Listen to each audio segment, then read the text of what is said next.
자, 261조.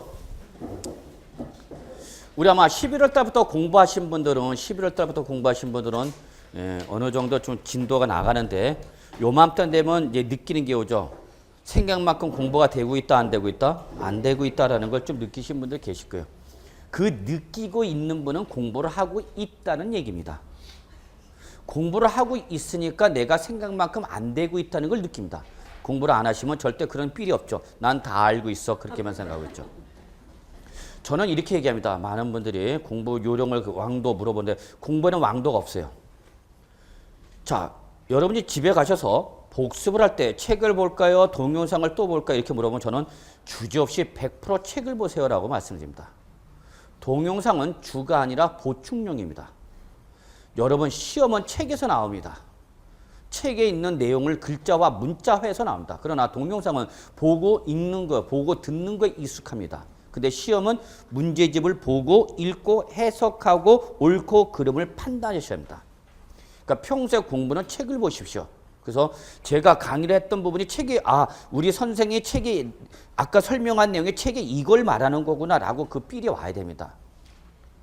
제일 저는 잘못 생각이 뭐냐면 오늘 오전 수업 4시간 들었습니다. 그리고 오후에 가서 또 4시간을 또 동영상을 또 봅니다. 그럼 벌써 8시간 지나갔습니다. 24시간에서. 그러면 여러분 스스로 복습 정리할 시간은 거의 없다고 보셔야 됩니다. 그러면 오후에 집에 가서 들으시면 어떤 착시 현상이 일어나냐. 오전에 들었던 얘기를 또 들으니까 귀에 익숙합니다. 그러니까 본인은 들었던 내용 또 들으니까 자기는 뭐랍니까? 안다고 생각합니다. 근데 여러분 강의는 제가 강의할 땐 여러분한테 알아듣게 설명합니까? 못 알아듣게 설명합니까? 가능하면 알아듣게 이해하게끔 쉽게 풀고 그림까지 그려가면서 설명합니다. 시험은요. 어떻게 냅니까? 문제 풀게 냅니까? 문제 못 풀게 냅니까? 기본적으로. 문제 못 풀게 꿉니다. 이해하십니까? 그걸 대비하는 방법은 여러분 기본서를 통해서 정리할 수밖에 없어요. 기본서를 보시고 글자를 보고 읽고 해석하고 이게 무슨 의미구나. 그리고 그거를 가지고 여러분이 정리를 해야 되는 거죠. 근데 여러분 보면 어떤 분들은 학원 강의는 강의, 오후에 동영상은 동영상, 노트 필기는 노트 필기. 세 놈이 다 따로 놀아. 그러니까 나중에 시간이 지나가면 내 거를 정리한 게 없어. 그러면 이제 두려워져 자기가. 어머, 내는 한다고 했는데 어쩌노? 기억나는 게 없다. 그러면 여러분 어쩌노? 이제 방황 갈등 때리는 거야. 자꾸 까먹죠. 까먹는 건 어쩔 수 없어요, 여러분. 까먹는 걸 두려워하지 마세요. 까먹었네요? 어머, 그럼 다시 하면 돼. 다시 할 때 내용을 이해를 하신 분은 금방 그 피드백 되는 순간이 빠를 것이고. 그죠? 네, 그래서 저는 여러분 이렇게 말씀드립니다. 책을 보십시오. 다만 책을 기본서 다른 과목에서 똑같아요. 일단 책을 전 부분을 다 자세히 볼 수는 없습니다. 그러니까 선생이 설명한 부분을 위주로 해서 보시면서 강조했던 부분을 책을 통해서 확인하셔야 됩니다. 그걸 반복하는 수밖에 없어요, 여러분. 그죠? 예. 자, 갑시다. 그래서 지금까지 설명드렸던 내용을 책을 통해서 확인하겠습니다. 이제 어디 가시냐면 여러분 교재 247쪽 겁니다. 247쪽. 다시 한번 부탁드리지만 동영상은 보충이 돼야지 주된 내용이 돼서는 안 됩니다. 주된 내용은 책입니다. 네, 기본서에서 나온다는 거 잊지 마세요. 247쪽 납세무자. 과세는 주택분 재산세 납세무자로서 주택분 재산세 과세된 주택의 공시가 합산한 금액이 얼마 초과한자? 6억 초과한자. 종부세 납세 의무 있다 없다? 있다. 자, 어디 가느냐? 248쪽 과세표준 가겠습니다. 주택에 대한 종합부동산세 과세표준 밑줄 주어를 잡으셔야죠. 시험에서도 출제에 뭘 물어보는지를 항상 표시하십시오. 밑줄 치는 습관 들이십시오.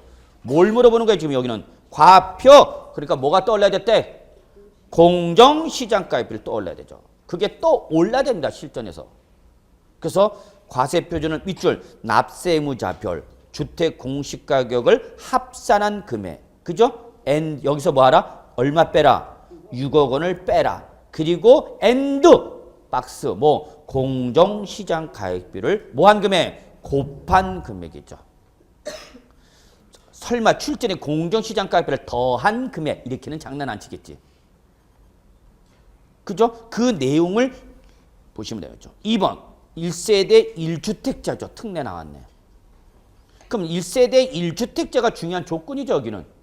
의 종합부동산세 과표는 다시 주택의 공시가를 합산한 금액에서 자 밑줄 요게 차이점이죠. 위에 거와 차이점 뭐예요 여러분? 3억 원을 공제한 금액에서 6억을 공제. 똑같은 나머지는. 그러면 여러분 차이점만 보시면 되죠. 그 차이점을 느끼라고 제가 그 밑에다 박스로 만들어놨죠. 그랬더니 이놈 저놈 다 이걸 베껴 박스를. 차이점 보이십니까 여러분? 일반적인 경우 1세대 1주택자 차이인 경우 뭡니까? 3억 원, 10벌건. 출전 그거 물어봅니다. 시험은 그겁니다. 차이가 있는 걸 물어봅니다. 그걸 느끼셔야죠. 일반적일 때와 1세대 1주택자의 차이점은 그거예요 여러분. 과표의 구조에서. 그것만 인식하면 되죠. 근데 공정시장가 비율이 뭐냐? 그 밑에 나왔죠? 한번 이렇게 보죠. 공정시장가 비율이라는 것은 부동산 시장의 동향과 지방 재정, 여기는 지방이 아니죠. 재정 여건을 고려하여 100분의 60에서 100분의 100까지 보면서 밑줄 대통령으로 정한 비율이죠. 법률에서 뭐만 정해놓고 범위만, 재산세와 똑같네. 대통령으로 정한 게 지금 오늘 현재 몇 프로다고 여러분? 80%다 그 얘기죠. 80%. 자, 그 다음에 어디로 가느냐? 다음 페이지 250조. 과표 나왔죠? 이제 과표 나오니까 이제 250조 4번 세율 나오죠.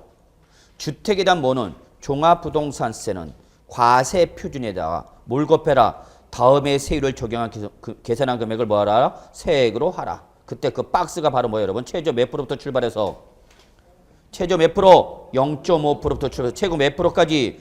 2%까지 몇 단계? 5단계 초과 누진세율이죠. 자, 5단계는 모르셔도 좋습니다. 단 뭐는 알아야 됩니까? 누진세율은 아셔야 된다는 얘기입니다. 무슨 세율을 알아야 된다고? 누진세율은 알으셔야 된다고.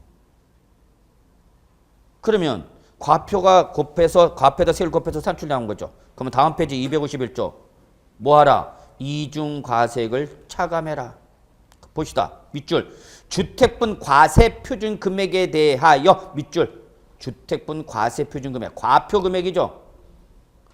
과표 금액이 중요한 겁니다. 박스. 이거를 공시가격 합계 과세 기준 금액 초과에 말을 바꾸면 여러분 잡아내야 됩니다. 반드시. 과세 표준 금액에 대하여 해당 과세 대상인 주택의 밑줄 뭐 재산세로 부과된 세액은 주택분 종합부동산세에서 어떻게 하라? 공제하라. 차감하라. 넘어갑니다. 죄송합니다. 넘어가는 게 아니라 그 밑에. 그래서 결론은 종합부동산세액에서 뭘 빼라 여러분? 이중과세액을 빼라는 얘기죠. 그런데 그 뺀 세액에서 누구라면 1세대 1주택자는 다시 특례 뭐가 있다? 세액공제가 있구나.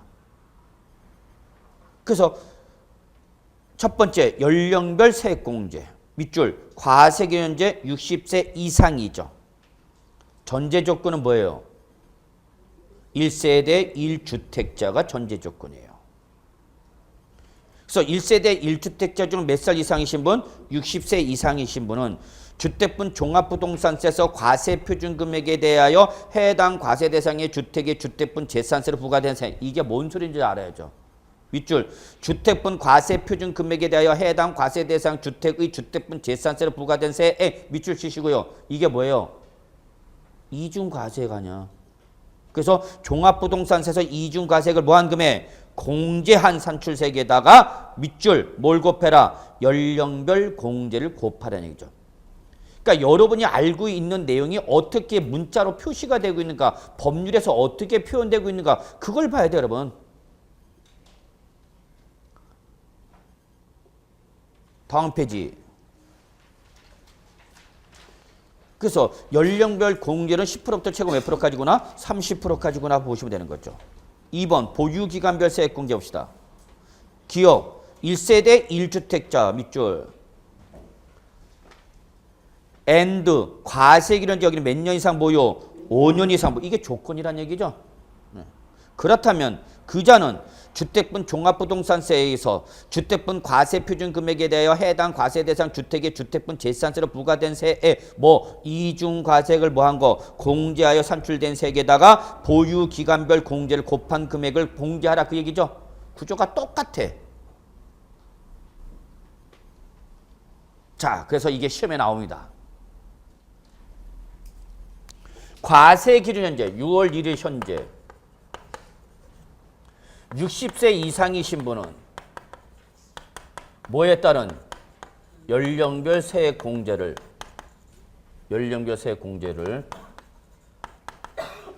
토지분 재산세에서 토지분 종부세에서 차감한다. 자, 6월 1일 현재 몇 살 이상? 60세 이상. 여기 1세대 1주택자 여기죠. 6월 1일 현재 60세 이상인 자일 때는 연령별 세액 공제액을 토지분 종합부동산세에서 공제한다. 맞는 표현이에요? 틀린 표현이에요? 이거 시험에 나왔던 문구입니다. 맞았어요? 틀렸어요? 틀렸어요. 뭐가 틀렸어요? 얘가 틀렸어요. 얘가.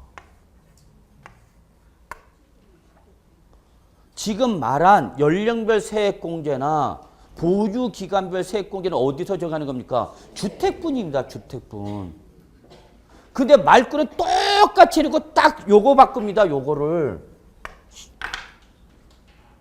이게 실전이야. 그러니까 지금 제가 말씀드린 의도는 여러분이 공부를 할 때 무조건 책 보고 외워서는 안 된다는 얘기죠. 출제리 그 조문에서 어디를 건들 거라고 자꾸 여러분 스스로 느껴야 된다고. 아, 난 이걸 고칠 것 같아. 이거 고쳤어, 이거. 주택분 종합부동산세에서 6월 1일 현재 유소에서 연령별 세액공제 받아야 된다 했는데 다른 거 똑같이 깔아놓고 딱 가다가 뭘 바꿔서 주택분을 토지분을 바꿔버려서 토지분. 안 보여, 이게 실전에서. 그러니까 평소에 공부할 때 여러분 자꾸 뭐 잡는 연습하셔야 돼요. 키워드만. 그것만 연습하시면 여러분 절대 시험에 안 떨어집니다. 여러분 공부 열심히 했잖아. 내가 아니면 누가 붙어? 다 붙죠. 나만 떨어지고 그러면 이제 환장하는 거야. 제가 그랬거든요. 동생들은 다 붙어서 나갔어. 저는 중간에 포기하고 나왔고 시험을. 끝까지 버틴 놈은 붙어서 나왔어요. 중간에 시험 제도가 바뀌어갖고 예, 최종 합격자가 1년에 100명, 200명 했던 것이 1000명으로 늘어납니다. 그러니까 무려 5배 늘어나니까 그동안 누적된 놈도 다 풀려나가는 거죠. 그게 제가 이걸 강의를 공부를 포기하고 2년 후에 그런 일이 발생합니다. 그게 IMF 터지면서부터죠. IMF 터지면서. 그랬어.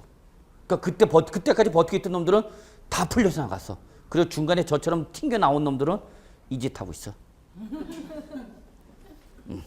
그래서 여러분 끝까지 버티십시오. 버티면 됩니다.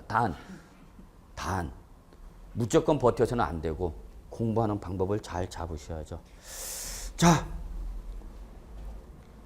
그 다음에 253조 세부담 상한. 그러니까 제가 공부할 때 여러분 떨어진 이유를 보면은요 이유가 있어요. 분명히 제가 지금 와서 알겠더라고. 지금 와서 왜 떨어졌는지를. 공부를 할 때 이게 뭐라고 해야 되나 좀 내 자신을 겸허하게 낮춰놓고 받아들이는 자세를 취해야 되는데 이게 3년 5년 하다 보면은 책 볼 만큼 다 받고 강의도 들을 만큼 다 들으니까 어떤 생각이 들어요? 다 아는 걸로 생각합니다. 다 아는 거. 그러니까 집중을 못합니다. 집중을. 책을 봐도 집중을 못하고 강의를 들어도 집중 못하고 아, 다 아는 얘기네. 저거 새로운 얘기도 없네. 그러니까 헛생각하고 있는 거죠.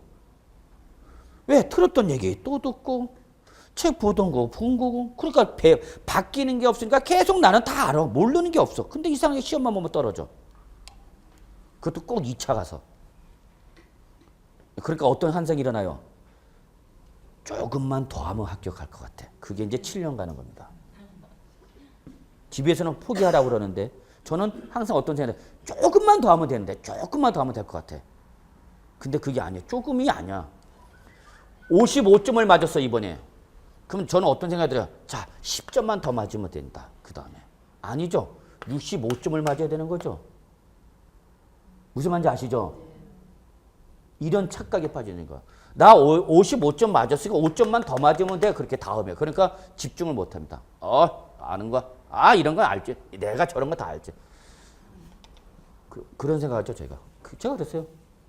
그러니까 강의 들어도 집중 못 하고, 책을 봐도 집중 못 하고, 그리고 이제 시험 때 되면 이제 스트레스 받아갖고, 처갓집을 가야 되나 말아야 되나, 본가를 가야 되나 말아야 되나, 명절날 253쪽 새해부담 상한.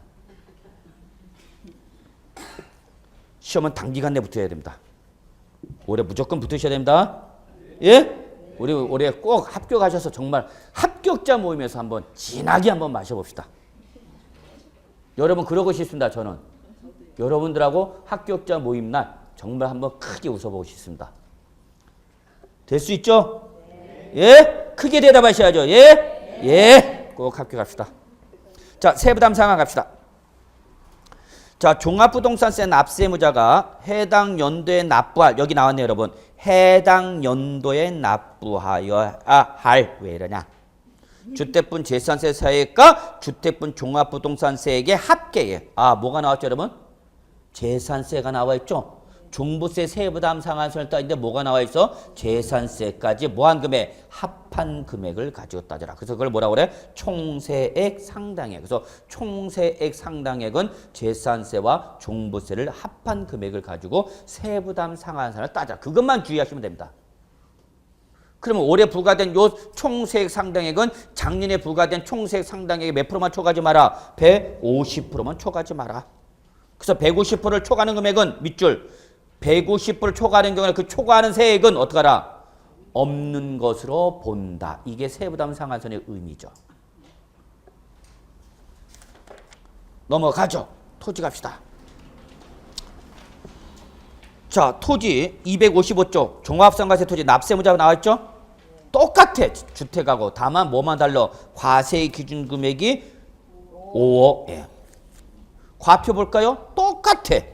과세 표준은 납세무자별로 해당 과세 대상 토지 공시가를 합산한 금액에서 자 얼마 여기는 5. 여기다가 뭐야 공정시장가액비를 곱한 금액 똑같죠 구조가. 그러면 그 밑에다가 세율 나와 있죠. 종합합산 과세 대상인 토지는 종합부동산세는 과표에다가 다음의 세율 즉 0.75%부터 2%까지 3단계 초과 누진세를 적용하여 계산한 금액을 알아. 그 문구만 이해하시면 되는 거예요, 여러분. 그죠? 다음. 이중과세공제 똑같아, 지금. 구조가. 종합합산 과세 대상 토지인 무슨 금액에 대해 과세 표준 금액에 대하여 과세 표준 금액 동그라미. 그 금액에 대해서 해당 과세 대상 토지 토지분 재산세로 부과된 세액을 토지분 종합산세에서 합산세에서 어떻게 하라? 공제한다. 똑같죠. 세부담 상한 똑같아. 정말 젓가락이 똑같은 것처럼 똑같죠 구조가. 그죠? 네, 넘어갈게요. 자, 이제 마지막 261쪽 마무리할게요. 부가징수 여러분 별표 2개. 요거는 꼭 적어놓으세요. 종합문제용 대비. 종합문제용 대비. 다음에 할 때는 지금 이번에 설명한 거 안 합니다, 여러분. 예, 다음에 지금 안 한 거 넘어온 부분에서 시험에 나오는 부분들이 있어요. 다음에 그거 갑니다. 261조 부가징수 별표 2개. 과세기준이죠. 종합부동산세 과세기준 밑줄 들어갑니다. 재산세 과세기준 한답니다. 재산세 과세기준. 6월 1일로 한다가 아니라 재산세 과세기준으로 한다로 되어 있습니다. 법에. 다만 지금 현재 재산세 과세 기준이 언제니까 6월 1일이기 때문에 종부세 과세 기준이 된 거죠. 자, 시험에 이렇게 나왔네요. 여러분 판단해서요. 재산세의 과세 기준일과 종합부동산세의 과세 기준일은 같다. 그런데 위에 뭐라 써져 있냐? 항상이란 말이 써져 있네요.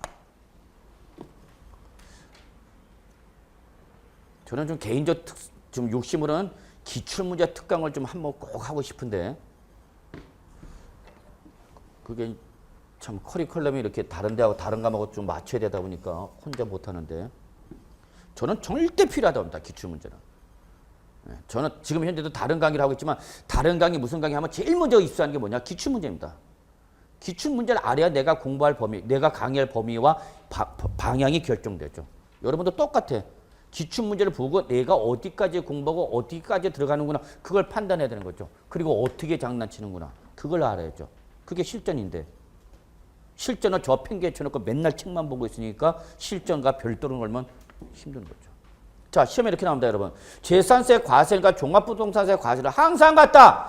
자, 맞는 말로 해석합니까? 틀린 말로 해석해야 됩니까? 네? 재산세 과세 기준과 종합부동산세 과세는 항상 같다라고 표현됐어요. 맞는 말입니까? 틀린 말입니까? 맞습니다, 얘는. 왜 그럽니까? 왜 맞는 거죠? 종부세 과세기는 무조건 뭘 쫓아간다고 그랬으니까 재산세 과세기로 한다라고 되어 있습니다. 6월 1일 날로 한다가 아니라 재산세 과세기로 한다라고 되어 있습니다. 그러니까 재산세 과세기일이 6월 1일이면 종부세도 얹어야 되는 거고 6월 1일이 되고 재산세 과세는 5월 1일이면 종부세도 얹어야 되는 거고 5월 1일이 되는 거다. 무조건 쫓아가는 거다는 얘기야.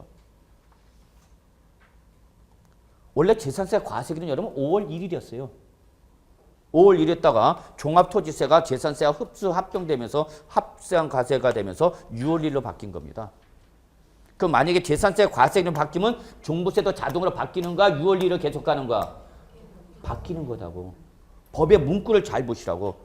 종부세 과세기는 6월 1일로 한다가 아니라 종합부동산세 과세기는 뭐로 한다? 지방세법상 재산세 과세 기준으로 한다라고 못을 받겠다고. 그 의미는 종부세는 무조건 뭘 쫓아간다는 얘기야? 재산세 쫓아간다는 얘기입니다. 그런 의미를 이해하셔야 돼요. 자, 그 다음에 양가로 2번 부가징수. 종부세에서는 제일 중요한 게 그겁니다. 종부세에서 부가징수가 나오면 여러분 그겁니다. 종부세는 원칙이 뭐다 여러분? 신고와 납부입니다. 종부세는 원칙, 신고와 납부입니다. 아이 죄송합니다. 정부 부가가세입니다. 원칙 정부 부가가세. 원칙 썼죠 제가? 감 잡으셔죠. 뭐 예외 나오는 거. 이거야 여러분. 여러분 공부하는 거 다 이런 패턴이야. 뭐 별거 있어? 원칙은 정부 부가가세인데 딱 그러면 여러분 감 잡으시죠. 아 또 예외하는구나. 예외가 있다. 예외가 뭐야 여러분? 신고 납부. 이게 기본이야 여러분. 종부세 부가징수 나오면 이 말을 안 물어볼 수밖에 없어요, 여러분. 자, 그럼 같이 봐요, 여러분. 부가징수, 원칙, 밑줄, 부가가세, 정부 부가세죠. 누가 부과하는가? 정부가 국세니까. 그래서 그 밑에 바로 이런 말 나오네, 밑줄. 관할 세무서장은, 밑줄. 관할 세무서장은, 그게 바로 정부 부가세를 의미하는 거죠. 납부하여 종합부동산세액을 뭐하여? 결정하. 아, 종부세는 누가 결정하는구나? 세무서장이. 결정하여 해당 연도 자 박스 들어갑시다. 12월 1일부터 12월 15일 박스. 이게 두 번째로 중요한 거죠. 이게 바로 종부세 뭐죠? 납부기한이죠. 자 그럼 이거와 꼭 비교할 게 있다는 얘기야 여러분. 뭐 재산세와 비교가 된다는 얘기야. 재산세는 토구 건칠 하반월이야. 하반월. 근데 종부세는 12월 상반월이야. 상반월. 그런 거 시험에 나와. 오. 나중에 기출문제 분석하면 여러분 제가 적나라하게 보여드릴 수 있습니다. 이렇게 장난쳤다. 이렇게 장난쳤다. 재산세는 토구 건칠 하반월 16일부터 말이랴. 근데 종부세는 12월 하반월이야 상반월이야. 상반월 출전 그런 거 건든다니까. 그런 거 좋아해.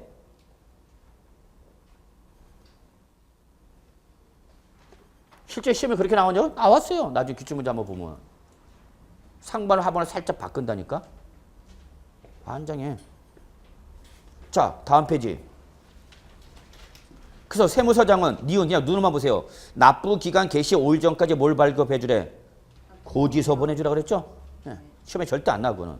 그냥 가만 보랬어 그래서. 그런데 2번 예외 가져 밑줄 시뻘겋게 뭐 신고납부. 위 부가가세 규정에 불구하고 밑줄 들어갑니다. 종합부동산세를 신고 납부 방식으로 납부하고자 하는 자 밑줄 여기 반드시 합니다. 여기서 의미를 잡아야 되겠습니다. 신고 납부 방식으로 납부하고자 하는 납세무자입니다. 적으십시오. 강제 규정입니까? 임의 규정입니까? 임의 규정, 선택적 규정이라는 얘기입니다. 그 의미는 하고자 하는 자는. 그래서 신고 납부는 선택적 규정이다, 강제적 규정이다, 선택적 규정입니다. 하고 싶은 사람은 하라는 얘기입니다. 그래서 과세표준과 종부세의 과세표준과 세액을 해당 연도 역시 똑같이 언제부터 언제까지? 12월 1일부터 12월 10일까지 뭐하라? 관할 세무서장이 뭐하라? 신고해야 된다. 네가 하라. 네가 신고하라는 얘기야. 원래는 세무서장이 뭘 때려줬는데 고지서 보내줬죠? 근데 그 고지서를 무시하고 나는 내가 직접 신고 납부하겠다는 얘기야. 그러니까 종부세는 무신고란 게 있어요? 없어요? 종합부동산세는 무신고란 말이 나올 수 있을까? 없을까? 없죠. 왜냐면 고지서를 보냈는데 내가 신고하는 거니까 무신고란 말 나올 수가 없죠. 그러니까 얘가 어디에 영향을 미쳐요? 출전이. 무신고 가산세는 때릴 수 있다 없다? 종부세 무신고 가산세 때려요 못 때려요? 못 때리죠. 왜? 무신고란 게 없으니까. 원래는 고지서 보냈는데 내가 선택해서 뭐 한 거니까? 신고니까. 근데 이때 신고하는 과정에서 어떻게 해서 계산을 잘못했어. 그럼 무슨 신고? 과소신고 가산세 때려 못 때려요? 이거 왜 이래? 과소신고 가산세 때려요 못 때려요? 때리죠.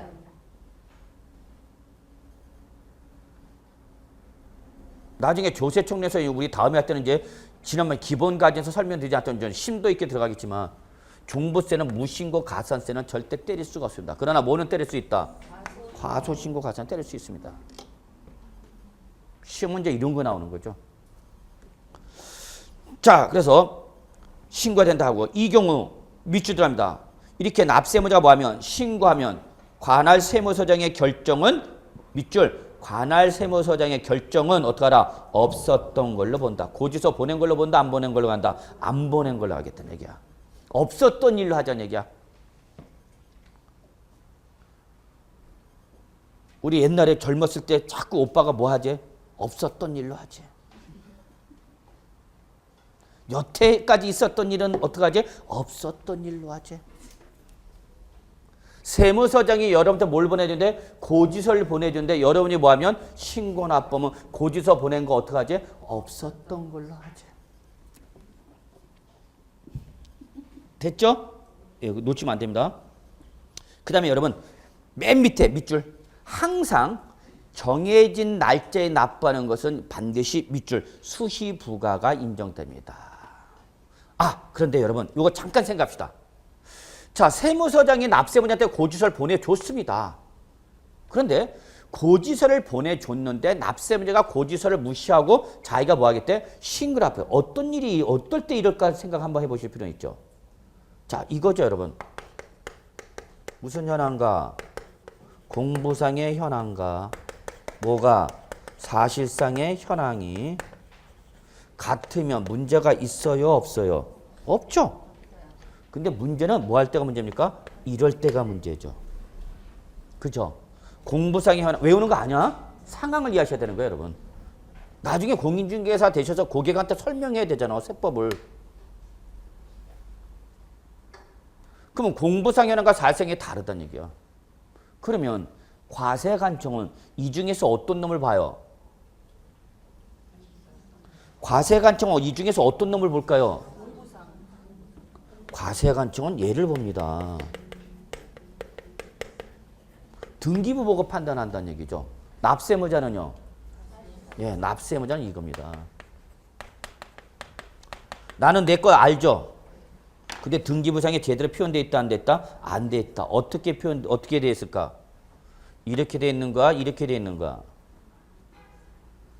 내가 지금 뭐 하고자 한대요, 여러분? 신고 납부한대요. 그러면 이때는 어떻게 되어 있는가 지금? 공부상의 현황이 많은가? 사실상의 현황이 많은가? 얘가 많은 거죠, 얘가. 나는 5월 28일 날에 5월 28일 날에 을한테 매매를 해버렸어. 근데 을이 뭘 안 하고 있는가? 6월 1일에 이제 등기를 안 하고 있는 거죠. 이런 일이 발생할 수 있어요, 없어요? 있죠. 당연히 있죠. 여러분 실무 나가면은. 그러면 과세관청은 누구 걸로 봐요? 6월 1일에 이제 과세관 누구 걸로 봐요? 갑거로 보죠. 갑거로. 그러니까 누구한테 때려 종부세? 갑을 때리죠. 그럼 갑은 뒤집어져 안 뒤집어져? 뒤집어지지. 올해 것 보유세 안 내려고 며칠 날에 팔아버렸는데 5월 28일에 샀는데 산 놈도 역시 만만찮은 놈이네. 그죠? 나만 똑똑해? 아니 다 똑똑해 요즘은. 무식한 사람이 없어. 괜히 꼼수 부리다가 걔네 당하는 거죠. 왜냐면 지금 우리 공인중개사 수험생들 수준은요 정말 높습니다. 옛날하고는 제가 강의 처음 할 때하고는 비교가 안 됩니다. 진짜로. 자, 이런 상황이죠. 그러면 내 거는 아닌데 을 건데 갑 거죠. 그럼 갑한테 오면 당연히 갑은 이걸 그대로 신고해 납부해 안 해? 안 하겠죠. 빼야죠 이거를. 그러면 뭐 하라는 얘기야? 신고 납부하라는 얘기죠. 그러면 언제부터 언제까지 해야 되는 건데 다? 이날 냈어. 그럼 과세관청은 날짜 지났죠. 그러면 다음 연도 12월 달에 또 받아야 돼 종부세. 그때까지 기다리겠다 못 기다리겠다. 못 기다리겠다. 그래서 뭐가 나오는가? 수시. 그래서 거기 이런 말 했죠. 관할세무서장이나 납세지 지방국세청장은 과세 대상의 뭐 누락, 위법 또는 착오 등으로 인하여 종부세를 새로 부과할 필요가 있거나 이미 부과한 세액을 경정할 때는 다시 뭐 할 수 있다? 부가징수할 수 있다. 모두 똑같아. 재산세도 똑같죠. 보유세는 공통사입니다. 보유세는 다 수시분이 있습니다. 과세관청은 딱 정해진 날짜까지 못 기다리겠다는 얘기야, 여러분. 잡으시면 돼요. 넘어가죠. 자, 264조. 그러니까 책을 보시더라도 제가 일단 설명하는 부분만 먼저 보세요, 여러분. 예, 거기 뭐 보충학습 이런 거 들어가면 안 돼, 지금. 들어갔다 못 나오는 수가 있어. 자, 264조. 납세 의무 편의 제도 있죠? 예, 거기 물납과 분할납부 찾으셨습니까? 자, 요걸 우리는 뭐라 하냐면 납세 의무 편의 제도를 합니다. 자, 취지를 설명드리겠습니다. 한번. 글자 그대로 납세 의무자가 납세 의무를 이행하는 과정에서 편의로 봐주는 제도라는 얘기예요. 그래서 이때 이 편의 제도는 우리 세법상은 3가지. 우리 공인중개사 부동산세법은 2가지. 그게 바로 뭐냐? 분할납부와 물납입니다. 상속세, 증여세는 요거 말고도 하나 더 연부연납이라는 편의제도가 있습니다. 그러나 상속세, 증여세는 우리 시험 범위가 아니죠. 납세의무 편의제도, 분할납부와 물납입니다. 근데 요거는 납세의무자가 납세의무를 이행하는 것에 편의로 봐준 제도랬죠. 아무나 할 수 있어 없어? 없어. 누구만? 고액의 납세의무자예요. 과세관청도 누굴 좋아해? 세금 많이 내는 사람을 좋아합니다. 똑같아. 여러분도 어떤 아저씨를 원해? 돈 많이 벌어온 아저씨 원하죠? 안 들어오면 더욱 좋고. 죄송합니다. 저희 집안 얘기입니다. 아, 우리 집안은 해당이 안 되는구나, 참. 납세의무 편의제도. 누구한테만 인정한다고요? 고액의 납세의무 인정한다. 고액의 납세의무자. 여기서 고액은 얼마를 말하냐? 1,000만 원 초과자입니다. 그래서 이게 기본입니다. 기본적으로 납세의무 편의제도는 무조건 1,000만 원 초과 들어갑니다. 그런데 재산세와 종부세는 한 번 낸다, 매년 낸다. 매년 내. 매년 내다 보니까 이 사람들은 조금 더 혜택을 주기 위해서 이들은 얼마? 500만 원 초과자라면 분납의 길을 터줍니다. 이게 대상자죠.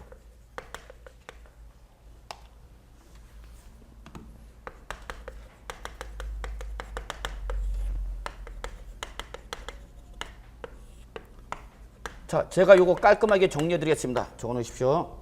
그래서 분할납부 대상자, 재산세, 종부세 다 얼마? 500만 원 초과자입니다.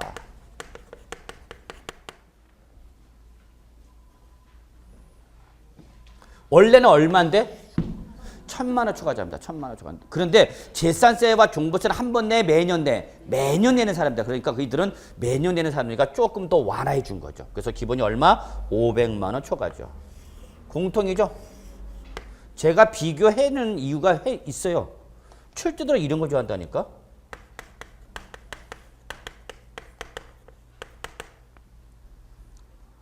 여기서 차이가 납니다. 재산세와 종부세가. 재산세는 45일 이내입니다. 그러나 종부세는 2월 이내입니다. 양도소득세까지 갈까요?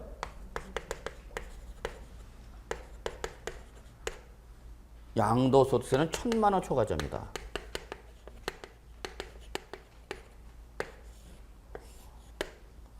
분납기한은 국세 다 2개월 이내입니다.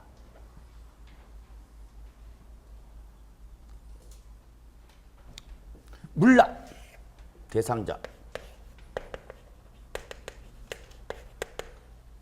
역시 얼마 초과자?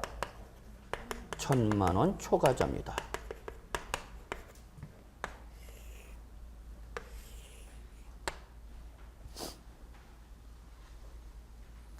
기본이 1,000만 원 초과인가 원래?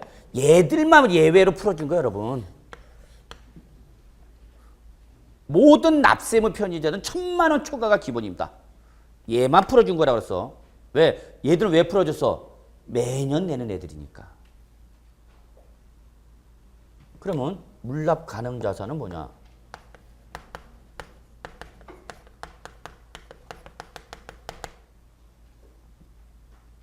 다 부동산입니다.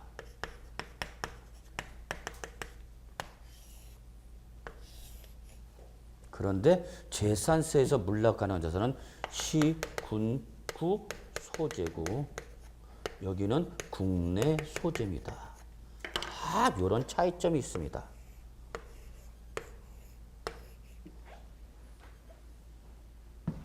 재산세에서 물납할 수 있는 부동산은 어디 있는 것만 시, 군, 구 소재하는 겁니다. 역시 최근에 요거 시험에 나왔습니다.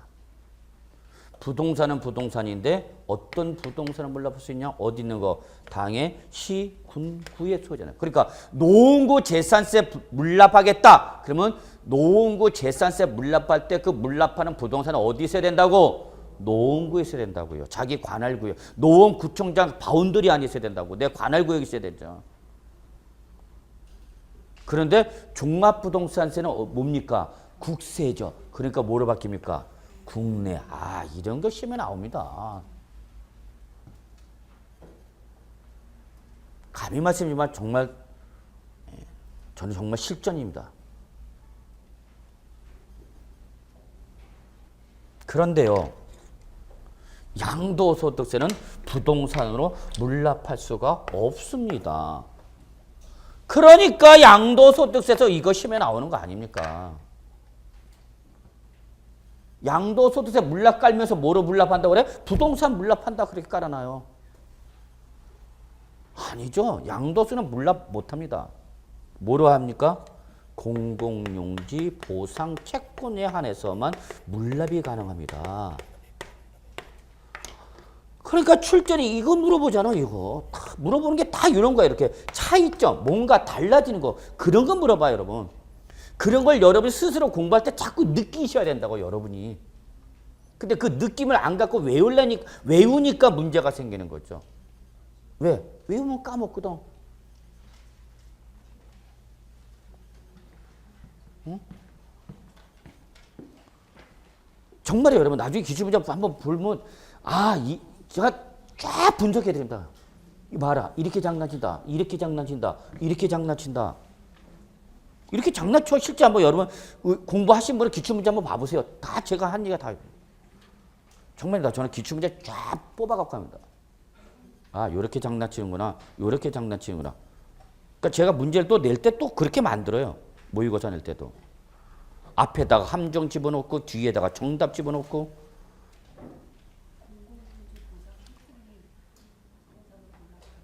아니. 양도소득세는 부동산을 물납할 수가 없고 공공용지 보상 채권으로만 물납할 수 있다고요. 그게 시험에 나온 거야. 이거 당장 나온 거야. 최근에도. 또 나온다 그랬었고 강의할 때. 양도소득세 물납의 가장 중요한 특징은 재산세와 종부세는 뭘로 물납하지만 부동산을 물납하지만 양도세는 부동산을 물납할 수가 없다는 얘기입니다. 뭐로만 물납할 수 있다고? 공공용지 보상 채권으로만 물러받습니다. 왜 그러냐면 양도소득세 물납은 일반적 매매자는 안정 안 됩니다. 인정 안 되고요. 공익사업을 위한 토지 등의 취득 및 보상에 관한 법률이나 그 밖의 법률에서 협의 매수나 수용을 당한 자만이 물납할 수 있습니다. 나중에 양도소득세 설명하겠지만. 그러면 이 협의 매수나 수용 당한 사람은 뭘 받습니까? 뭘 받습니까? 내 토지가 수용당했습니다. 뭘 받고 나옵니까? 보상금을 받습니다. 보상금. 그러면 그때 그 지급받는 보상금을 전액 현금으로 받으니까 아닙니다. 공공사업의 원활한 시행 목적상 그 보상금의 최대 얼마까지는 2분의 1까지는 공공사업 시행자가 발행한 공공용지 보상 채권으로 보상금 대지급이 가능합니다. 그러면 내가 보상을 토지를 뭘 당하면서 수용을 당하면서 보상금이 얼마 나왔냐? 5억 원 나왔어. 요 정도 받으실래요? 더해? 네, 그래. 15. 원하면 뭐 더 얘기하세요. 얼마까지 드릴까? 예, 그래. 115. 예, 갑시다. 115. 보상금 얼마 받았어? 115. 요런 게 어디서 있었더니까 최근에 가장 마지막에 일어난 수용이 우리 아니요? 파주죠. 파주입니다. 최근에. 거기 농지 갖고 계셨던 분을 100억, 200억, 최대가 300억을 넘어서 보상을 받았습니다. 그때 보상을 받는데 이걸 다 여러분 현금으로 줍니까? 못 줍니다. 공사업주죠. 그러니까 여기에 얼마까지를 일부를 뭘로? 공공용지 보상 채권을 물러갑니다. 야, 돈을 못 주고 미안하다. 야, 뭘로 받아라? 채권을 받아라. 그럼 이 사람이 여기에 대해서 뭘 때립니까? 뭘 때려야 돼요? 양도소득세 줍니다. 양도소득세. 엄청 나오겠죠? 옛날 때 받던 농지였으니까. 그러니까 당연히 이때 농지는 여러분 주의해야 되죠. 정말입니다, 여러분. 여러분이 나중에 공인중개사 실무 나가셔갖고 나 뭐를 취급한다면 그러면 여러분은 제일 먼저 할 일이 농지에 대한 각종 세금에 관련된 내용을 쭉 뽑아 넣으셔야 됩니다. 농지는 세법상 우대 대상이에요? 규대 대상이에요? 기본적으로 우대 대상입니다. 그리고 시, 감면 등 조례에도 혜택을 많이 주고 있습니다. 그걸 여러분 반드시 뽑아놓고 농지 들어야 됩니다. 이런 걸 모르면서 농지하겠다? 일 나눈가 그러면. 속된 말로 죄송합니다만 무식한 놈이 용감하다고. 무척한 집어넣는 거죠. 뭘 모르면서. 자, 여기 양도소득세 나가겠죠. 그러면 110억 원에서 예를 들어서 뭐 보상금 얼마 받았어? 50억 받았어. 그럼 남은 게 얼마 여러분? 50억 남은 거죠? 현금 뭐 60억 얼마 남았겠죠? 여기서 뭐 내면 양도소득세 나왔죠. 그럼 아마 10억 낸다 봅시다. 그럼 얼마 남았어요 여러분? 얼마 남았어? 60억에서 110억에서 이나 110억 합시다. 60억 50억 뭘로 받고 채권 그다음에 현금으로 얼마 받았어? 60억. 여기서 양도소득세 얼마 내서 10억. 남은 돈 얼마? 50억 원이죠? 많이 받았죠? 많이 받은 게 문제가 아니죠. 내가 지금 수용당한 대체 토지를 취득해야죠. 농사 짓던 사람이 농사 지어야 될 거 아니야. 그래서 딴 데 가서 농지를 취득해야 되잖아. 나는 수용당한 건 얼마 받았지만 110억. 그러나 나는 실제 내 돈에는 얼마 있어? 50억. 이해하세요? 그러면 이걸 수용당한 다른 토지, 다른 농지를 대체 취득해요? 못해요? 못하잖아. 이 규모가 똑같이는. 이해하시죠? 그러니까 수용을 당하는 사람들이 싫어하는 이유가 바로 이거다는 얘기야. 내가 우리 부모님이 대대로 짓던 농사야. 농지야. 농사야. 근데 수용을 당하면서 보상금 받은 게 문제가 아니라 보상금에 따라서 양도소득세 나고 채권을 받고 나머지 남은 현금 갖고 내가 농사 짓던 분이 다른 데 가서 농사 질라니까 그 종전 규모의 농지를 취득해 못해요? 못해죠. 가뜩이나 몰래 대 현금 얼마 안 남았는데 양도세 내야 되죠? 그러니까 그래. 그럼 너 요 뭘로 받았던 거? 요 채권 받았던 놈으로 뭐 내라? 양도소득세 내라 그 얘기입니다. 그러면 뭐라도 세이브 될 거 아니냐? 조금이라도 현금 세이브 될 거 아니냐 그 얘기입니다. 그래서 양도소득세는 일반 양도자는 물납이 안 됩니다. 누구만? 협의매수나 수용을 당하면서 뭘 받았던 사람? 요 채권을 받았던 사람, 요 분들이 요 양도에 대한 양도소득세 그러면 현금이 부족할 테니까 뭘로 내라? 채권. 그래서 양도세는 절대 부동산을 물납할 수가 없는 것입니다.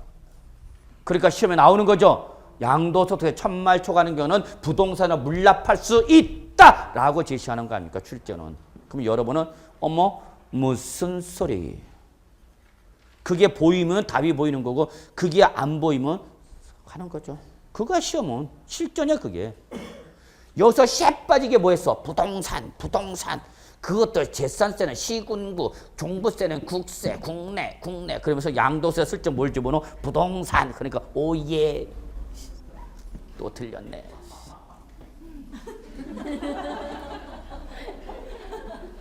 아니야 출제원이 문제 이렇게 만들어. 함정을 판다니까 여러분.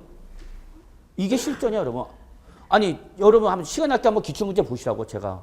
우습게소리 하고 있는 건지 하나같이 기출문제 다 분석해서 말씀드린 거죠. 이거야 여러분. 지금 제가 말씀드린 건 이겁니다. 출제인데 이런 걸 좋아한다는 걸 말씀드린 겁니다. 아 문제를 만들 이런 걸 가지고 답을 요구하는 거니까 그러니까 여러분 평소에 공부할 때도 이런 키워드를 자꾸 잡는 연습을 하셔야 된다 그 얘기입니다. 됐죠? 그러면 이게 분락과 물락 한꺼번에 정리됐습니다. 나중에 포토타임 가지시고요. 10분 쉬겠습니다. 아 아니다. 260쪽 마지막 하나. 266쪽 마무리합시다. 부가세, 농특세 있습니다. 종부세 납세 의무자는 종부세 납부세에 대해서 몇 프로를 여러분? 20%를 뭐로 냅니까 이제? 농어촌 특별세로 갑니다. 농어촌 특별세로 갑니다. 뭐니까? 국세니까 뭐가 못 나왔어요? 지방교육세가 못 나왔죠. 여태까지는 뭐가 나왔는데 부가세가 지방교육세가 나왔잖아. 취득세, 등록면허세, 재산세다. 그러면 그러한 취득세, 등록면허세, 재산세라는 지방세 납세물은 기본적으로 그 세 개 몇 프로를 20%를 뭘로 냈는데 지방교육세를 냈는데 지금부터 종부세는 뭐니까 국세니까 지방교육세가 아니라 뭐가 나온다? 농특세가 나오더라 그 얘기죠. 그건 맞대응시켜서 시험 나오잖아. 그래서 종부세를 낸다면 농특세도 어떡하라? 함께 내라 그 얘기죠 뭐. 자, 그래서 여기까지 해서 여러분 종부세 마무리 짓습니다. 자, 10분 쉬죠.